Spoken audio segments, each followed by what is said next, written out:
Բարև ձեզ։ Մեդիա նախաձեռնությունների կենտրոնը սկսում է նոր հեռուստանախագիծ, ստուգված է երիտասարդների համար։ Երիտասարդները գործելիս ծրագրի շրջանակում ես եւ իմ երիտասարդ գործընկերները ամեն շաբաթ ձեզ կպատմենք մեր կյանքում ամենահաճախ հանդիպող խնդիրների մասին, որոնք առաջանում են ապատեղեկատվության կամ մանիպուլյացիաների պատճառով։ Միասին կբացահայտենք միֆեր, կսովորենք փաստերի ստուգման գործիքներ, որոնք կօգնեն երիտասարդներին չդառնալ կեղծ լուրերի եւ առցանց խաբեությունների զոհ։ Պատրաստել ենք արդի, սպասելի եւ անսպասելի թեմաներ։ Միացեք մեզ տեսնելու, թե ինչպես է նոր սերունդը պայքարում ապատեղեկատվության դեմ։ Այս հաղորդման ընթացքում դիտեք Լուսինեի մտքով անգամ չէր անցնի, որ մեկ քլիկը կարժենա 60,000 դրամի կորուստ։ Անձամբ գիտեմ, որ 10-ից ավել մարդ կա, ով որ խաբեության զոհ է դարձել այս մարդու կողմից, բայց ոչ մեկ չի ներկայացրել հաղորդում։ Պատմություն, որ կարող է պատահել ցանկացած մարդու հետ, բայց այս հաղորդումը ոչ միայն պատմությունների, այլ նաև լուծումների մասին է։ Ինչպես պաշտպանվել հնարավոր կորուստներից։ Մենք պատմում ենք, թե ինչպես են աշխատում կեղծ կայքերը։ Դե հոգերը այդ վստահելի։ Հա։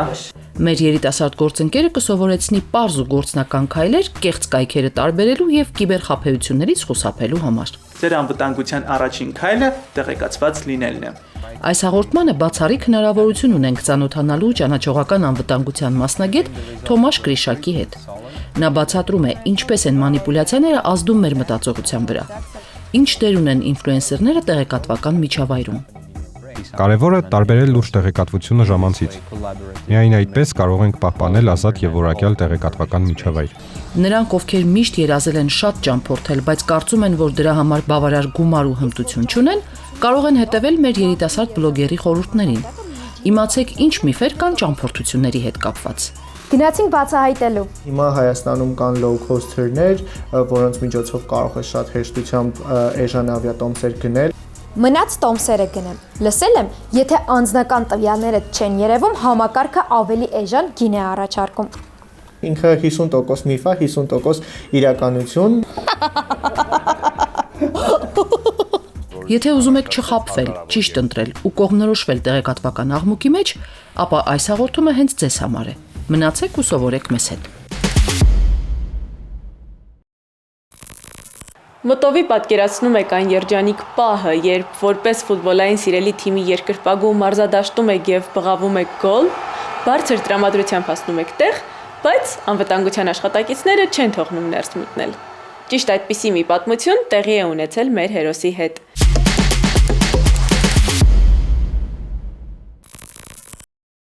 Հայաստան-Պորտուգալիա ֆուտբոլային հանդիպումը մեծ ոգևորություն առաջացրեց հազարավոր երկրպագուների մոտ, բայց սրանից օգտվեցին նաև խաբեբաները։ Սեպտեմբերին քաղաքը խոսում էր Հայաստան-Պորտուգալիա սպասված ֆուտբոլային խաղի մասին։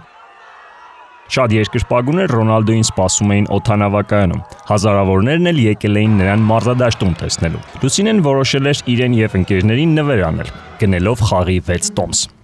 Հաշվի առնելով այն հանգամանքը, որ արդեն Հայաստանի Ֆեդերացիայի կայքում չկար որևէ տոմս, արդեն սկսեցինք փնտրտուքները այլ տեղեր փնտրելով։ Թե Google-ում, իհարկե Google-ում չգտանք որևէ ինֆորմացիա, թե Facebook-յան խմբերի միջոցով, որովհետև այդ շրջանում Facebook-ում բոլոր խմբերում տիրում էր այդ վիճակը, որ մեկը տոմս էր վաճառում, մեկը տոմս էր ու ցանկանում գնել ձեռք բերել ու ամեն ինչ սկսվեց հենց այդտեղից։ Facebook-յան առաջարկը գրավիչ էր։ 6 տոմսի համար Լուսինեն վճարեց 60,000 դրամ։ Ավելի քան 1 շաբաթ բարեհամբույր տոմս վաճառողը կապի մեջ էր եւ կասկածի առիթ չէր տալիս։ Հերոսը զանգով կապ հաստատեցի նշված վաճառողի հետ ու երևի adekvat զրույց իր հետ ինչ որ մի բան վստահություն ներշնչեց բոլոր դեպքերում ինքը մի քանի տեղ առաջարկեց որ այստեղ ավելի լավ կերևա եթե այս տոմսը վերցնեք հա վճարումը տեղի ունեցել քարտին փոխանցելու միջոցով ինքը ինձ տրամադրեց 3 քարտային տվյալներ որ փորձեմ դրանցից մեկին փոխանցում կատարել ու փոխանցումը կատարեցի 60,000 դրամի չափով, որովհետև ձեռքի է բերել 10,000 դրամանոց տոմսեր 6 հատ։ Լուսինեն փաստաբան է, պաշտպանում է շատերին, բայց այս դեպքում ինքն ունեցավ պաշտպանության կարիք։ Գումարը ստանալուց հետո վաճառողը հրաժարվեց տոմսերը տրամադրել, իսկ երբ Լուսինեն գումարը ետ պահանջեց, հրաժարվեց նաև գումարը վերադարձնել։ Հաղորդում եմ ներկայացրել ենթադրել հանցագործության մասին գլխավոր դատախազություն։ Դեղից արդեն մակագրվել է համապատասխան քննիչին, քրեական վարույթ իրականացնող մարմնին ու այս պահին գնում է նախաքննություն։ Բոլոր դեպքերում, եթե ինչ-որ մի կասկած առաջանում, որ այդ մարդը քեզ խաբել է, միանշանակ խորհուրդ կտամ դիմել ոստիկանություն, միանշանակ պետք է դիմել ոստիկանություն։ Օրինակ, այս գործով ես ինքս գիտեմ, որ 10-ից ավել մարդ կա, անձամբ գիտեմ, որ 10-ից ավել մարդ կա, ով որ խաբեության զոհ է դարձել այս մարդու կողմից, բայց ոչ մեկ չի ներկայացրել հաղորդում։ Փորձեք դեմարդամ հանդիպել այդ անձին ու արձարեն փոխանցել գումարը, գոնե ինչ-որ չափով դուք կկարողանաք, անգամ եթե գնաք ոստիկանություն դիմեք, գոնե կկարողանաք իրեն նույնականացնել որևէ կերպ։ Դա եւս կարեւոր է։ Օրինակ այս պարագայում ես չունեմ տվյալ իր արտաքին տեսքի վերաբերյալ, այսինքն եթե ինչ-որ միտեղ հանդիպես կամ եթե ինքն ներկայանաք քրական վարույթ իրականացնող մարմնին, ես անգամ չգիտեմ, այդ մարդն է, թե այդ մարդը չի։ Լուսինեն ափսոսում է, որ չի ստուգել վաճառողի ինքնությունը կամ Facebook-յան էջի իսկությունը։ Կարծում է, որ խաբեբաները գործում են խմբերով եւ հատկապես ակտիվանում են հայտնի աստղերի համերգներից առաջ։ Կեղծ տոմսեր գնաց մարդկանց միակ մխիթարությունը գուցե այն էր, որ նրանք ականատես չեղան Հայաստան-Պորտուգալիա խաղում գրանցված խոշոր հաշվով պարտությանը։ Իսկ լավ կողմը գուցե այն էր, որ ոգևորության պահին կլինեն ավելի զգոն։ Media.am կայքի փաստեր ստուգող լրագրող Օֆելիա Սիմոնյանն օրինակ հայտնի երգիչ Զենֆիրայի հայաստանյան համերգից առաջ ստուգել եւ բացահայտել է կեղծ տոմսեր վաճառող կայք։ Մի քանի փաստ կար այդ պատմության մեջ, որ ինձ կասկածելի էր թվում, նախ գները շատ բարձր էին սովորականից, այսինքն նվազագույնը $150 էր կարծեմ սկսում վաճառքը, այն դեպքում, որ նախորդ տարի Վրաստանում նվազագույնը $55 էր եղել տոմսերի վաճառքը։ Երկրորդն էր, որ պաշտոնական հայտարարության մեջ Զենֆիրայի էջում նշվում էր, որ տոմսերի վաճառքը սկսելու է ապրիլի 8-ից, մինչդեռ այդ հայտարարությունները ապրիլի 4-ից էին արդեն տարածվում։ Եվ իհարկե երրորդ կասկածելի բանն էր, որ տարածվում էին ոչ հայտնի, ոչ այդքան վստահելի կայքերի միջոցով, դրանք ոչ պաշտոնական էին, ոչ հավաստի աղբյուրներ էին։ Դրա համար որոշեցի, որ սա այն թեման է, որը պետք է ստուգել։ Լրագրողը տոմս վաճառող կայքերի դոմենները համեմատել է Զենֆիրայի համերգը Հայաստանում կազմակերպող պաշտոնական կայքերի դոմենների, հասցեների եւ կոնտակտների հետ եւ հայտնաբերել, որ դրանք խիստ տարբեր են։ Երգչի թիմին լրացուցիչ գրելուց հետո Օֆելիան բացահայտել է, որ այդ կայքերը երգչի համերգի հետ կապ չունեն եւ դրամաշորթության նպատակով են ստեղծվել։ Նմանատիպ միջոցառումների ժամանակ, քանի որ Հայաստանում խաբեությունները շատ տարածված են, հայաստանյան հասարակությունը այդ առումով շատ խոցելի է եւ ոչ մեդիագրագետ թվային անվտանգության տարական կանոններին շատ-շատերը չեն տիրապետում։ Դրա համար երևի թե ամենապարզագույն բանը, որ խորհուրդ կտամ, տոմսերը գնելիս ուշադիր լինել, որ պաշտոնական աղբյուրներից եք դրանք գնում։ Կարող եմ նաև կայք խորհուրդ տալ, որը հավաստի է եւ այնտեղից հանգիստ կարելի է տոմս ձեռք բերել տարբեր համերգների, խոսքը bandsintown.com-ի մասին է։ Լրագրողը հիշում է կեղծ տոմսերի վաճառք նաև Ջենիֆեր Լոպեսի հայաստանյան համերգի ժամանակ եւ խորհուրդ է տալիս նման բոլոր իրադարձություններից առաջ ստուգել տեղեկության աղբյուրը։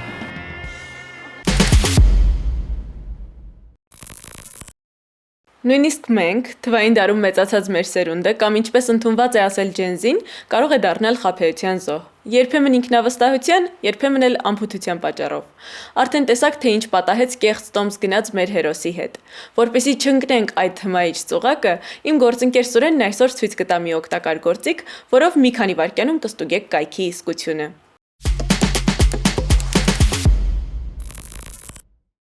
Ողջույն, եկեք միասին այսօր սովորենք, թե ինչպես կարելի է պարզ քայլերի միջոցով ստուգել, վստահելի է արդյոք կայքը։ Ինչու՞, որովհետև շատ հաճախ մարդիկ խաբեությունների զոհ են դառնում կեղծ կայքերի պատճառով։ Դրա համար ստուգում ենք կայքի դոմենը։ Մտնենք whoisdomaintool.com կայք։ Գլխավոր էջում պարզապես տեղադրենք կայքի անունը եւ սեղմենք որոնման վրա։ Մի քանի վայրկյանում կստանանք որոշակի տեղեկություն տվյալ դոմենի մասին։ Ընտրել եմ Ticketmaster կայքը, քանի որ այն համարվում է համաշխարհային առաջատար հարթակ համերգների եւ մեծ միջոցառումների տոմսերի վաճառքի ոլորտում։ Առաջին հերթին ուշադրություն դարձրեք Register բաժնին։ Այստեղ նշվում է այն կազմակերպության տվյալները, որի միջոցով դոմենը գրանցվել է։ Հաջորդը Dates բաժինն է, որտեղ տեսնում ենք դոմենի ստեղծման, վերջին թարմացման եւ ժամկետի ավարտի ամսաթվերը։ Օրինակ, այս դոմենը ստեղծվել է դեռևս 1994 թվականին եւ գործում է ավելի քան 11000 օր։ IP address բաժնում ներկայացված է կայքի IP հասցեն, իսկ IP location-ը ցույց է տալիս, թե որտեղ է գտնվում կայքի սերվերը։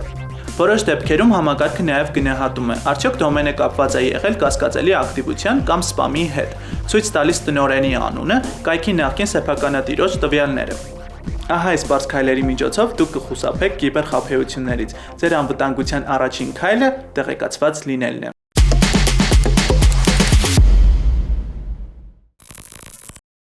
Այսօր մեր հյուրն է ճանաչողական անվտանգության մասնագետ Տոմաշ Կրիշակը Սլովակիայից։ Նա մասնակից է մի շարք նախագծերի, որոնք ուղղված են ժամանակակից տեղեկատվական մանիպուլյացիաների դեմ։ Ողջույն Թոմաս։ Դուք Սլովակիայում խորապես ներգրավված եք այն նախաձեռնություններում, որոնք ուղղված են ապատեղեկատվության եւ ատելության խոսքի դեմ պայքարին։ Ինչպես կբացատրեք կոգնիտիվ անվտանգություն տերմինը այն երիտասարդներին, ովքեր գուցե ծանոթ չեն դրան։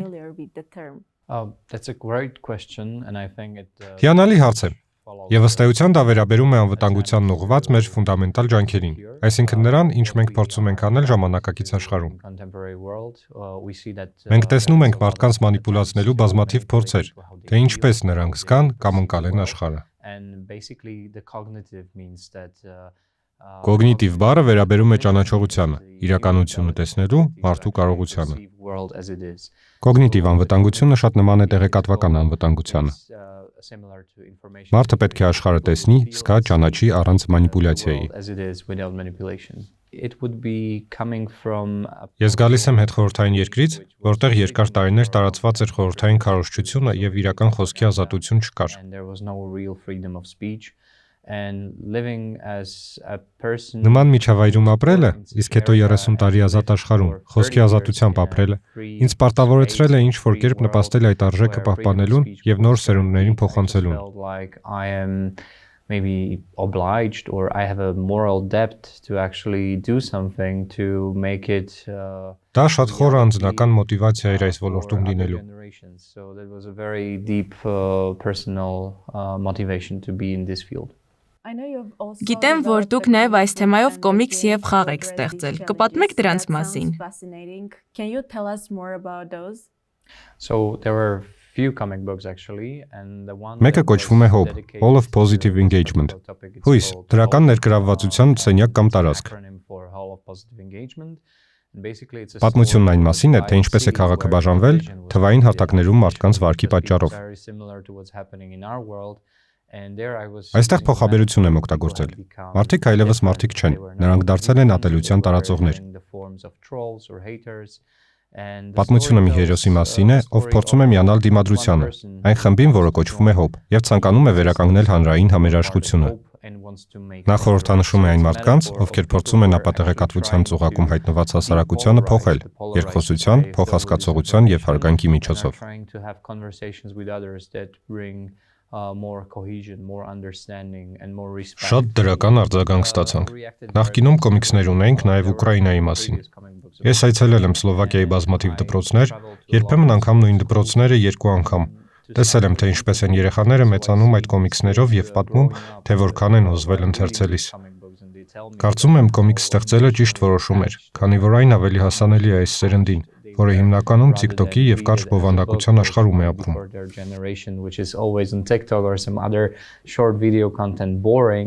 Ձեր կարծիքով ինչ հիմնական դժվարությունների են բախվում երիտասարդները ապատեղեկատվությունը տարբերելու տեսակետից։ Դա բարդ հարց է։ Շատերն այլևս չեն հետևում ավանդական լրատվամիջոցներին։ Բազմաթիվ երիտասարդներ տեղեկատվություն ստանում են Instagram-ից, TikTok-ից կամ այլ հարթակներից։ Նույնիսկ արհեստական բանականությանն են դիմում, որ իրենց փոխարեն որևէ թեմա ամփոփի։ Նրանք հաճախ հետաքրքրված չեն վստահելի լրատվամիջոցներով եւ աղբյուրների ստուգմամբ։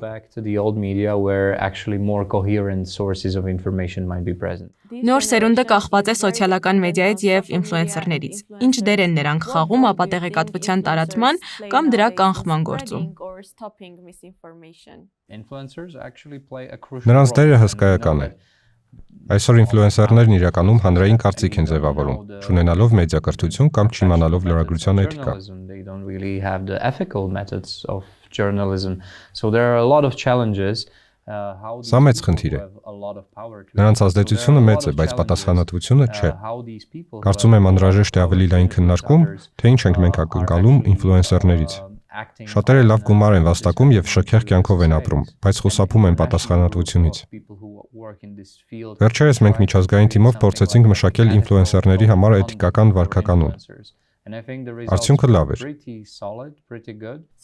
Մենք խոսեցինք վարքականոնների մասին, բայց ոմանք կարող են ասել, որ նման վարքականոնները սահմանափակում են խոսքի ազատությունը։ Ինչպես եք վերաբերվում այս մտահոգությանը։ Խոսքի ազատությունը վտանգված է միայն այն դեպքում, երբ պետությունն է սահմանափակում քաղաքացու տեղեկատվություն ստանալու կամ տարածելու իրավունքը։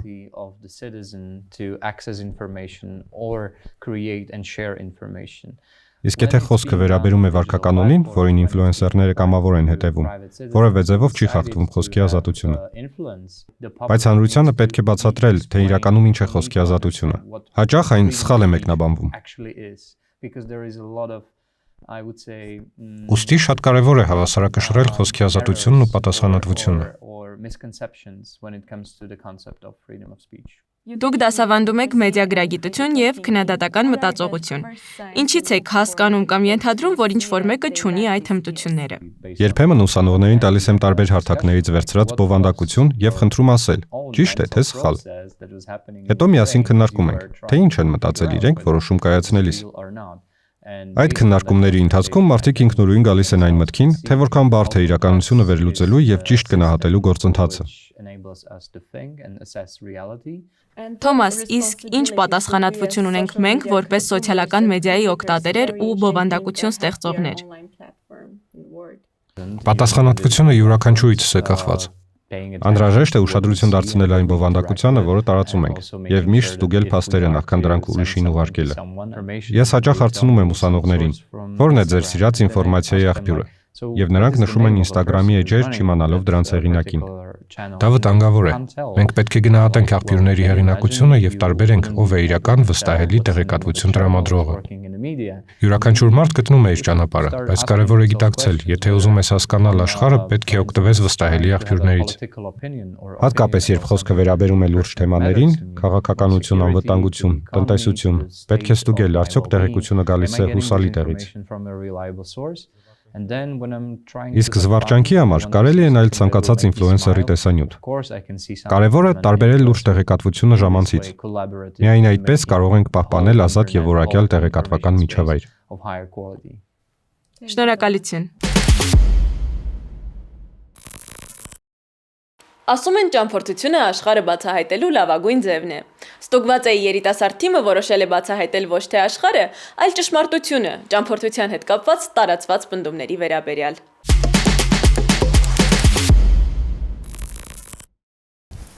Հետազոտությունները ցույց են տալիս, որ ճամփորդությունից հետո մարդու երջանկության մակարդակը միջինում բարձրանում է 9%-ով։ Իսկ ի՞նչն է մեզ հետ պահում ճամփորդելուց։ Եկեք բացահայտենք ամենատարածված միֆերը։ Գնացինք բացահայտելու։ Ամերիկյան ֆոնդային բորսայի 2023 թվականի իրականացրած հետազոտության համաձայն մարդկանց 27%-ը չի ճամփորդում ֆինանսական պատճառներով։ Պնդում առաջին՝ ճամփորդելն անպայման թանկ է։ Բլոգեր Խորեն Իսպիրյանը ճամփորդում է գրեթե ամեն ամիս։ Նա էլ հենց մեզ կօգնի բացահայտել ճամփորդության հետ կապված ամենատարածված միֆերը։ Դու կարող ես ավելի փոքր բյուջեով նույն ճամփորդությունը ունենալ, նույն երկիրը գնալ։ Հիմա Հայաստանում կան low cost-երներ, որոնց միջոցով կարող ես շատ հեշտությամբ էժան ավիատոմսեր գնել ու գնալ քո ցանկացած երկիրը, նաև հյուրանոցների առումով մանավանդ երիտասարդների համար շատ հարմար է նաև հոսթելներում մնալը, մի քանի հոգու հետ սենյակը կիսելը։ Ես երբ որ դեռ շատ ավելի երիտասարդ էի, շատ ակտիվ հենց հոսթելներում էի մնում, որովհետև դրա միջոցով նաև դու հասկանում ես տվյալ երկրի մշակույթը, նաև մարդկանց ես, նոր մարդկանց ես հանդիպում ու նոր մարդկանց ես ճանաչում։ 9-ին արթնանալ, 9-15 կարող եմ լողանալ, ու 9:30 արդեն կարող եմ դուրս գալ ճամփորդելու։ Կարող եմ միանգամից տեղափոխեմ Excel ամբողջ գրաֆիկս։ Կա կարծիք, որ մանրամասն պլանավորած ճամփորդությունը ավելի հաջող է անցնում։ Պնդում երկրորդ. ճամփորդությունը պետք է պլանավորել ամեն ժամի ճշգրտությամբ։ Իմ փորձի հիման վրա ասեմ, որ երբ որ ես շատ մանրակրկիտ ամեն ինչ պլանավորում եմ, իրականում ճամփորդությունը ավելի ստրեսային է անցնում, որովհետև անընդհատ ես փորձում եմ հետևել իմ գծած պլանին ու շատ դեպքերում ամեն ինչ այն չի գնում, ոնց որ ես պլանավորել էի։ Դրա համար իմ խորհուրդը կլինի ուղղակի նախնական ինչ որ պլանավորում անել, հա, ընդհանուր հասկանալ, թե ինչ պետք է անես, բայց չմանրանալ ամեն ժամի, ամեն վայրկյանի վրա, այլ ուղղակի ընթացքին տրվել ճամփորդության ու ինչպես որ զգում ես այդ պահին, հենց այդպես էլ իրականացնես ճամփորդությունը։ Մնաց տոմսերը գնեմ։ Լսել եմ, եթե անձնական տվյալները չեն երևում, համակարգը ավելի էժան գին է առաջարկում։ Պնդում երրորդ. Եթե տոմսը գնում ես ինկոգնիտո ռեժիմով, այն ավելի էժան է լինում։ Ինքը 50% միֆ է, 50% իրականություն ըստ իմ փորձի, որովհետև շատ ժամանակ հենց այս ինկոգնիտոյի լայֆ հակը կիրառելով իրականում բավականին շատ գումար եմ խնայել ու նաև նմանատիպ լայֆ հակա ու նմանատիպ միֆ կարող ենք ասել այնա, որ շաբաթվա ինչ որ հստակ օրերի գները տարբեր են, օրինակ, չգիտեմ, չորեքշաբթի օրերին ամենաէժանն են տոմսերը, կախված է նորից ավիաընկերությունից, կախված է տվյալ ժամանակաշրջանից, սեզոնից կամ ինչ է կատարվում տվյալ երկրում ու դրանից ելնելով արդեն գները տատանվում են։ Պնդում չորրորդ. ճամփորդական ապահովագրությունը ավելորդ ծախս է։ Եթե ինչ-որ խնդիր ես ունենում ճամփորդության ժամանակ, չգիտեմ, ինչ-որ հիվանդանոց ես ուզում այցելել զուտ թեկուզ, ինչ-որ վատ ես զգում, կամ որոշ դեղեր, եթե ցանկանում ես գնել, որոնք հատուկ ինչ-որ prescription չեն պահանջում, այս պարագայում դու կարող ես քո ապահովագրությունը օգտագործել ու ավելի հանգիստ լինել, որ ցանկացած ինչ-որ դժբախտ պատահարի կամ առողջական խնդրի դեպքում դու ֆինանսապես կայուն ես ու ունես կազմակերպություն, որը քեզ կոնկրետ կօգնի ու ինչ որ տհաճ անակնկալների չես հանդիպի։ Դրա համար ճամփորդական ապահովագրությունը անկախ նրանից դա ձեզ պետք կլինի վիզայի համար կամ կգնաք ինչ որ երկիր, որտեղ պարտադիր չի ճամփորդական ապահովագրությունը, ես իմ փորձից ելնելով անպայման խորհուրդ եմ տալիս, որ ճամփորդական ապահովագրություն ունենալ։ ԱՄՆ ճանապարհորդական ապահովագրության ասոցիացիայի տվյալով 2024 թվականին ամերիկացիները ապահովագրության վրա ծախսել են $5.56 միլիարդ, ինչը 46%-ով ավելի է 2019 թվականի համեմատ։ Այսպիսով ճամփորդելուց մեզ հետ են պահում միֆերը։ Մի վախեցեք կոտրել դրանք եւ գնացեք ձեր 9% երջանկության հետևից։ Մեր ուղեցույցը պարզ է, հավատալ միայն նրան, ինչը ստուգված է։ Մեր հաղորդաշարը եթերում կլինի հաջորդ շաբաթ։ Կգանք նոր պատմությամբ, օգտակար գործիքներով ու կարևոր խորհուրդներով։ Հաջողություն։ Լավ է։ Ես ուղղակի բան տեքստ անգիրանելուց բուրն բառերը ամենաչսիրածս բանն է։ Մի հատ էլ չէ։ Չանեմ էլ։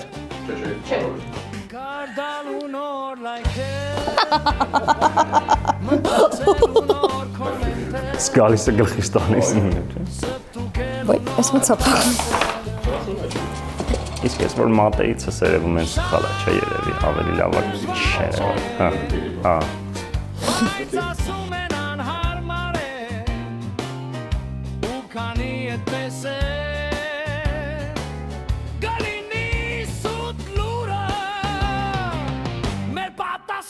Sud lura